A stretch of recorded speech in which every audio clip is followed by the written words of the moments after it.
In this video, we're going to look at Newton's second law applications, specifically with utilizing tension and strings to be able to see how Newton's laws work.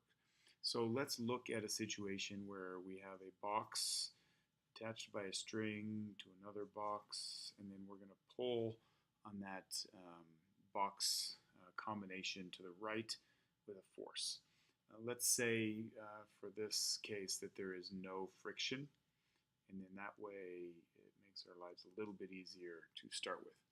So this first box is maybe a 10 kilogram box, and let's make the second box a 20 kilogram box, and let's pull forward with a force of let's say 50 newtons.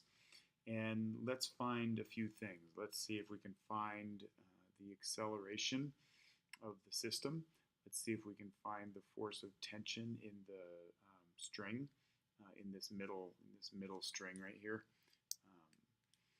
And then let's see if we can find the normal force for both the 10 kilogram and the normal force on the 20 kilograms. So those are all the things that we'd want to look for. As always, our first step in this case is going to be to draw a free body diagram. In this case, since we have two boxes, we're going to have two free body diagrams. So we'll just draw those here. Here's our 10 kilogram box, and here is our 20 kilogram box. And let's identify all of the forces. So on the 10 kilogram box, there is, of course, mg pulling down, and there is going to be the normal force pushing up, and we have some force of tension pulling the box forward. Let's call that Ft, force of tension. And I think that's it. Since there's no friction, there's no retarding force over here. On the 20 kilogram box, again, also mg and normal force. There's our 50 newtons pulling forward and pulling backwards that same string, so that same force of tension. These forces of tension here are Newton's partner forces for the third law. They're equal in size, but they're opposite in direction because it's the same string. This is only true if this is a stretchless string. If it was a rubber band or something that stretched, then of course the forces of tensions might not be equal, which is what would cause the stretch. So once we have our free body diagram, the next thing we want to do is identify our coordinate system. In this case, let's just use a regular upright coordinate system, and we will use that for both boxes. It's not necessarily that they'd be the same for the both boxes, but in this case, it makes it easier, so there's no reason to change it, so we'll just do that. So we have our free body diagram, we have our coordinate system, and the next step will be to write down the equations of motion. So some of the forces in the x direction and some of the forces in the y direction for each box. The way we go about this is we just look some of the forces in the x direction.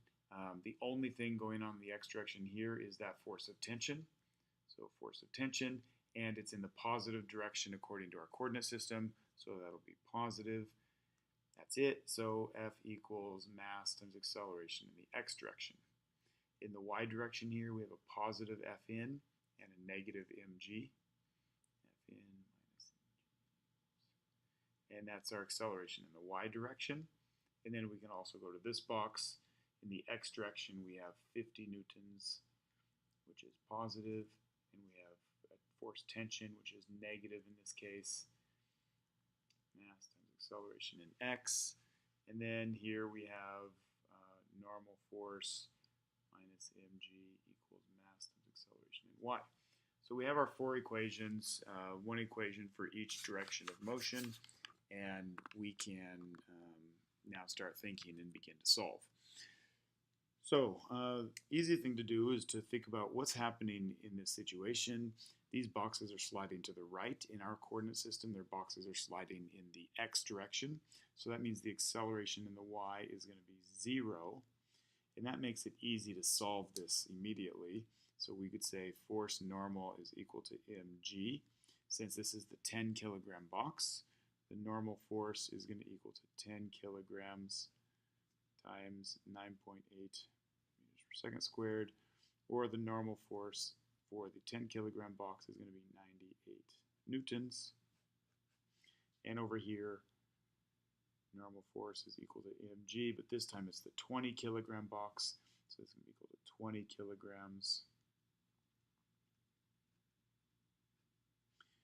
And in this case, we end up with 196 newtons for the 20 kilogram box.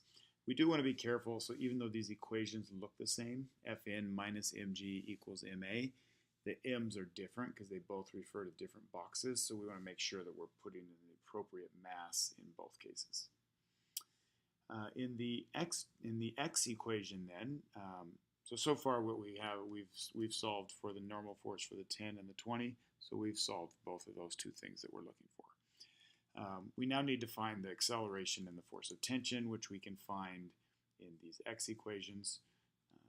What I'm going to do is I'm going to just plug in the appropriate masses, 10 kilograms and 20 kilograms, and rewrite these equations down here. So here's my x equations, just rewrite them down here. I end up with Ft equals 10ax, and the second equation is going to be 50 minus Ft equals 20ax. So now I've got two equations and two unknowns, and it's pretty clear here that I have an elimination method that's pretty easy to do. So if I add those two equations, I get 50 equals to 30ax, or in this case, ax is equal to 50 over 30, or plug that into my calculator real quick, 50 over 30, 1.67. So the acceleration in the x direction is 1.67 meters per second squared, and that's true for both boxes. And then it's easy to just plug that guy right back up in there, and we can end up with force tension equals 10 times ax, and that means 10 times 1.67, or 16.7 newtons as the tension. And so now we've solved the last two things that we need, and we can understand the process. Free body diagram, coordinate system, writing down the equations of motion, and then solving for the things that we're looking for.